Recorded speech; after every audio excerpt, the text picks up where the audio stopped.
Hi guys, welcome to my YouTube channel chart analysis with Raj. तो आम, आज Saturday है। कल फ्राइडे को मैंने एक ट्रेड बनाई थी टाटा कंज्यूमर प्रोडक्ट्स में। और मेरा कल एक स्टॉप लॉस हिट हुआ। सो आज मैं एनालाइज कर रहा था कि ये स्टॉप लॉस क्यों हिट हुआ, कहाँ पर मैंने गलती की, क्या चीज़ मैंने नहीं देखा। और अब मुझे पता चल चुका है कि क्या गलती मैंने की थी। मेरा स्टॉप लॉस गलत क्यों था और मुझे वो ट्रेड क्यों नहीं लेना चाहिए था। तो मैं एक वीडियो बना रहा हूँ जिसमें मैं अपनी गलतियाँ शेयर करूँगा ताकि आप लोग को भी याद रहे कि क्या क्या चीज़ मस्ट देखना है और क्या क्या चीज़ नहीं देखना है। तो सबसे पहले पहला रीज़न है कि मैं टाटा कंज्यूमर में ट्रेड करने क्यों आया। मैं यहाँ पर आया था ट्रेड करने बियर साइड, शॉर्ट साइड, क्योंकि यहाँ पर मुझे प्रॉपर पैटर्न दिख रहा था। अगर मैं पैटर्न दिखाऊँ आपको ड्रॉ करके, द पाथ, अगर आप यहाँ से भी देखते हैं, एक एक प्रॉपर गैप डाउन, ये गैप डाउन फिल नहीं हो पाता। ये एक प्रॉपर गैप डाउन के बाद एक पुल बैक, ये पुल बैक इस गैप को फिल नहीं कर पाता है। मतलब कि ये गैप आपका ब्रेक अवे गैप था। दो गैप दो तरह का होता है, break away gap, run away gap. Break away gap वो गैप जो कि फिल नहीं हो पाए आपके दूसरे वाले इम्पल्स यानी करेक्टिव इम्पल्स से, तब वो होता है ब्रेक अवे गैप। ये जनरली आता है थर्ड वेव में, थर्ड ऑफ एनी वेव। तो वो ब्रेक अवे गैप। दूसरा होता है run away gap. Run away gap जो कि करेक्टिव वेव उसको फिल कर दे, तब वो तब इसका मतलब हुआ कि जिस वेव ने उस गैप को फॉर्म किया था, आपको उस वेव के अपोजिट ट्रेड बनानी है। तो मैं इस कैंडल तक वेट करता हूँ, मैं देखता हूँ कि ये गैप फॉर्म हुआ है, गैप फिल नहीं हुआ है पुल करेक्टिव वेव के द्वारा। मतलब कि ये एक रन अवे गैप है, मतलब कि ये वेव थर्ड है। उसके बाद मुझे दिखाई पड़ता है, अगर मैं यहाँ से देखूँ तो एक प्रॉपर बियर साइड पैटर्न आपको देखने को मिलेगा। ठीक है, हाई, लो, लोअर हाई, लोअर लो, फिर से लोअर हाई। अब जब ये लोअर हाई आया तो मैक्सिमम, अब मैक्सिमम चांस क्या है कि अब यहाँ से फिर से एक लो जाएगा। जो लो,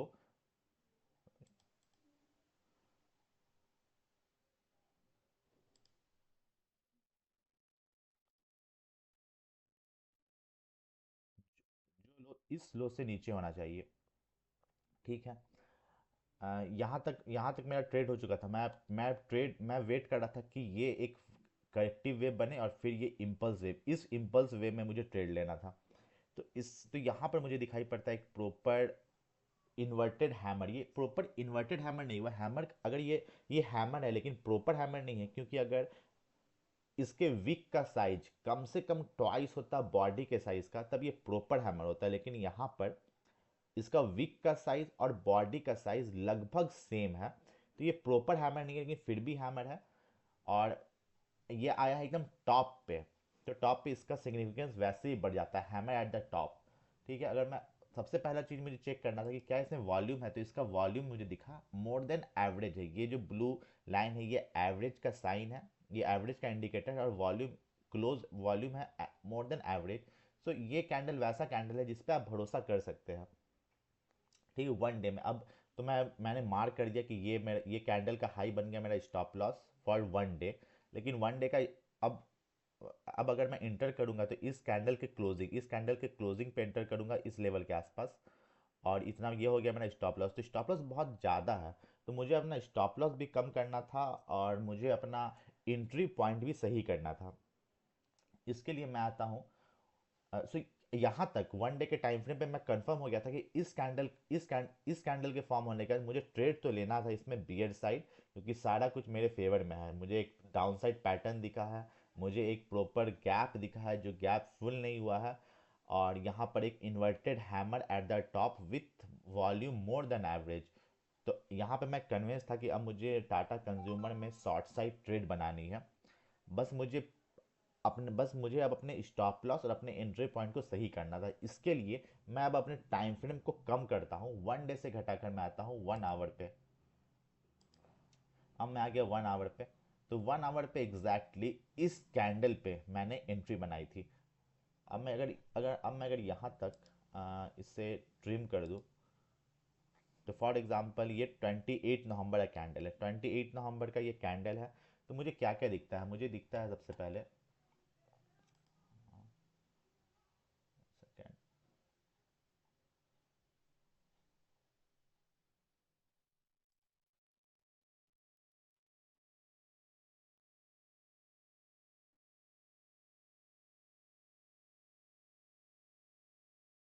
तो मुझे दिखता है कि यहाँ पर एक,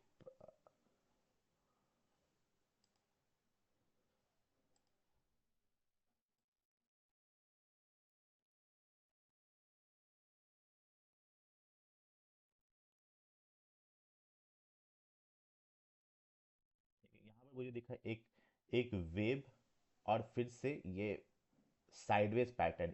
इससे ये दिखता है फ्लैग एंड पुल की तरह, फ्लैग एंड पुल पैटर्न। अगर आप एक फ्लैग और एक फ्लैग और उसका पोल को अगर आप विजुअलाइज करें तो आपको कुछ ऐसा पिक्चर दिखेगा, एक फ्लैग, एक ऐसा flag with slant height, sorry ये पोल एक स्लैंट हाइट के साथ साथ पोल, और फिर साइडवेज में एक फ्लैग।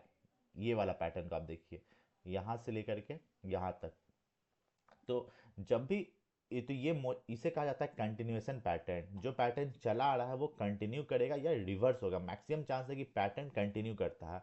लेकिन पहले से मेरे माइंड में सेट था कि ये बियरिश चार्ट है, क्योंकि मुझे क्योंकि मैं पहले ही बता चुका हूँ, मुझे गैप दिखा था, मुझे पैटर्न दिखा था, low, lower low, high, lower high का।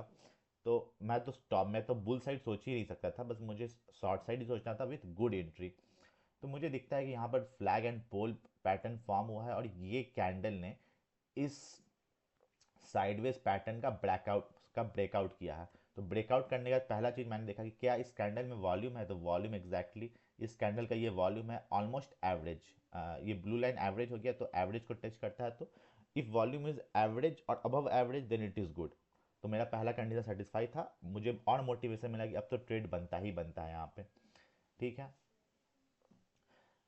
तो ये देखते हुए मैं यहाँ इस तो ये देखते हुए मैं कन्विंस था कि ये ट्रेड ने मुझे एंट्री करना है। और मैं यहाँ पर मैंने यहाँ पर 50 EMA का चार्ट देखा, 50 EMA देखा, मैंने देखा 50, ये 50 EMA है, और ये कैंडल 50 EMA से नीचे क्लोज होता है। तो मेरा कन्विक्शन थोड़ा और बढ़ गया कि चलो भाई मौका अच्छा है यहाँ पर, तो और अच्छे से ट्रेड बनता है। ठीक है, ऐसे कुछ कुछ पॉइंट मैंने देखा और मैंने इस ट्रेड में एंट्री बना ली। ठीक है। लेकिन अब मैं दिखाता हूँ आगे क्या हुआ। पहला कैंडल सही आया मेरे अकॉर्डिंग, फिर सही आया, लेकिन मेरा टारगेट था यहाँ तक। यहाँ तक मेरा टारगेट क्यों था, क्योंकि वैसे तो मेरा टारगेट होना चाहिए था जो लोवेस्ट लो है। वन सेकेंड, अगर मैं चलूँ वन डे पे फिर से, मेरा टारगेट क्या होना चाहिए था, ये जो लो है इस लो से भी नीचे समवेयर, मतलब इस ब्लू लाइन से नीचे कहीं भी। तो ये ब्लू लाइन तक तो मेरा टारगेट होना ही होना था। लेकिन जब मैं 1 आवर में था तो मैंने 1 आवर में देखा कि मैंने 1 आवर में चेक किया कि मेरा स्टॉप लॉस कम हो चुका है, मेरा एंट्री कम हो चुका है, और मेरा टारगेट अगर अब मैं टारगेट कहाँ लूँ, तो मैं 1 आवर के टाइम फ्रेम के अकॉर्डिंग अपना टारगेट बनाता हूँ। तो ये एक सॉलिड बुलिश कैंडल था, तो ये बुलिश कैंडल के लो को मैंने अपना टारगेट बना लिया, जो कि लॉजिक बोलता है। और यहाँ पर मैं देख रहा था कि मेरा रिस्क टू रिवार्ड भी है 4.09, मतलब कि 1 रुपये के रिस्क पे 4 रुपये का मुनाफा। तो सब कुछ सही था यहाँ तक। और ये कैंडल के बाद दो कैंडल फॉलो अप भी आया, और उसके बाद आगे चलते हैं। तो यहाँ पर ये कैंडल ने मेरा स्टॉप लॉस खा लिया। ये जो कैंडल है, ये कैंडल ने मेरा स्टॉप लॉस खा लिया, मेरा ट्रेड खत्म हो गया, लॉस के साथ मुझे बाहर निकलना पड़ा। तो जब मैं ये कैंडल को देख रहा था तो मैं बहुत कन्विंस था कि ये ट्रेड चलेगा ही चलेगा, ना चलने का तो कुछ सवाल ही पैदा नहीं हो रहा था। बट जब ट्रेड उल्टा हो गया तब मैं बैठा कि भाई एनालिसिस करते हैं कि गलती किए कहाँ। तो मैं एग्जैक्टली तो आपको फिर से दिखाता हूँ। अब मैं बताता हूँ कि मैंने क्या क्या गलती की। मैंने वॉल्यूम देखा, बहुत सही किया, बहुत सही किया। मैंने ईएमए देखा कि 50 ईएमए के नीचे ये कैंडल क्लोज होता है, बहुत सही किया। कि मैंने मिस क्या क्या किया। सबसे पहले अगर मैं देखूं तो यहाँ पर क्या है, यहाँ पर इस कैंडल ने इस बॉलिंजर बैंड को चैलेंज किया है। ठीक है, बॉलिंजर बैंड को चैलेंज करना यानी कि आपका स्टॉक मोमेंटम में आ गया है। ठीक है, अब अगर कोई स्टॉक मोमेंटम में आया है, वो एक इंडिकेटर को सेटिस्फाई कर रहा है बॉलिंजर बैंड को चैलेंज करना, तो उसको सारे इंडिकेटर को सेटिस्फाई करना पड़ेगा।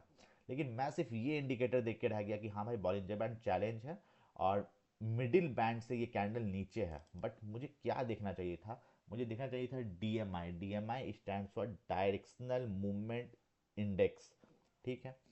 तो यहाँ पर जब भी बीबी चैलेंज हो तो ये, तो जो इंडेक्स है, जो डीएमआई है, उसका जो अब ये काला वाला लाइन शो कर रहा है, ये हमेशा लगभग 21, मतलब ये इस शेप का हो ही नहीं सकता। जैसे यहाँ पे शेप आपको दिख रहा है कि ये डाउनवर्ड की तरह है, तो ये शेप तो बनना ही नहीं चाहिए, ठीक है। यहाँ पर आपको शेप बनना चाहिए, मैं दिखाता हूँ कैसा शेप बनना चाहिए था यहाँ पर। यहाँ पे आपको शेप बनना चाहिए था कुछ ऐसा,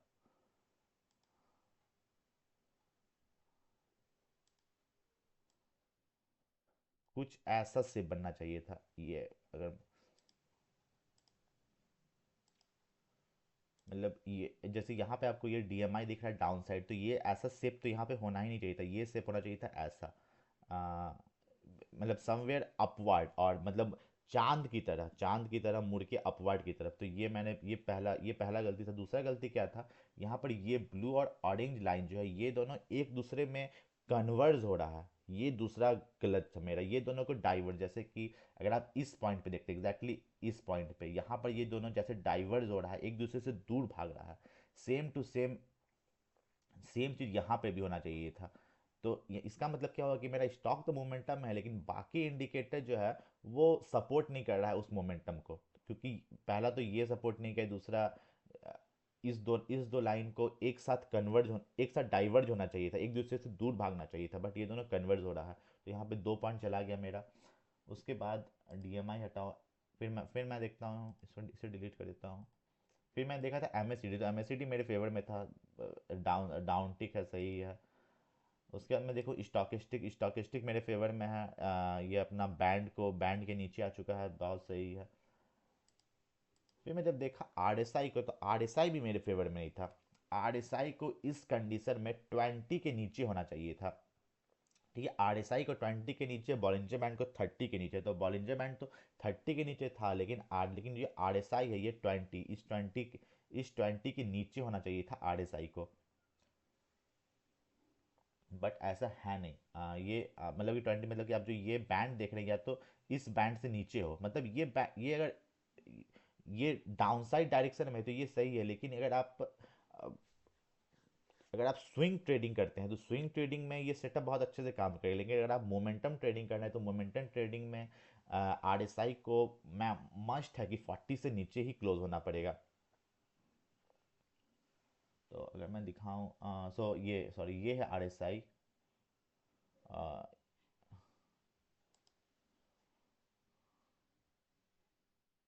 ये आरएसआई का लेवल है, सो आरएसआई का 40 लेवल ये है 40 लेवल। तो 40 लेवल के नीचे क्लोज होना चाहिए था, तो यहाँ पर मेरी गलती थी, मैंने आरएसआई नहीं देखा और मैं ट्रेड हाथ से निकल गया। उसके बाद और क्या क्या गलती था मेरा, उसका जीएमएम में मस्ट इम्पॉर्टेंट। तो जीएमएम में मैंने क्या देखा, ये जो आपको कुछ ग्रीन लाइन और कुछ रेड लाइन दिख रहा होगा, तो ये ग्रीन लाइन सब जो है, ये स्मॉल स्मॉल ईएम है, जैसे कि 5, 13, 26, 29, 50। और जो ये रेड लाइन्स है, ये बड़ा बड़ा ड्यूरेशन का ईएम है, 50, 65, 80, 90। तो ट्रेड मैक्सिमम चांस में कब चलता है, जब छोटा ड्यूरेशन वाला ईएमए बड़े ड्यूरेशन वाले ईएमए को डाउनसाइड कट करे, तब बियरिश ट्रेड विथ मोमेंटम चलने का चांस ज़्यादा होता है। तो इसे भी मैंने इग्नोर कर दिया था, ये हरा लाइन ऊपर ही रह गया। और इस कैंडल पे थोड़ा थोड़ा हरा लाइन, इस रेड लाइन को डाउनसाइड कट करने का कोशिश किया, बट पूरा पूरी कर नहीं पाया था। तो तो ज़्यादा इंडिकेटर तो मेरे फेवर में था ही नहीं, बट पहले से ही मैंने अपना मूड बना लिया था कि भाई बियरिश ट्रेड ही लेना है, और ट्रेड लेना ही है, रुकना भी नहीं है। तो इसलिए मैं ये ट्रेड में घुसा, और मैं चलूँ तो एग्जैक्टली इस कैंडल पे, इस कैंडल पे, यानी कि कल फ्राइडे को 29 नवंबर को मुझे स्ट्रेट से बाहर होना पड़ा with stop loss, with a good learning as well. So ये स्टॉप लॉस लेना अच्छा ही बात है, बट ऑफ कोर्स आपको पता होना चाहिए कि आपका स्टॉप लॉस हिट क्यों हुआ, आपका ट्रेड आपके फेवर में क्यों नहीं चला। तो ये सब चीज़ को एनालाइज करते हुए मैंने ये वीडियो बनाया।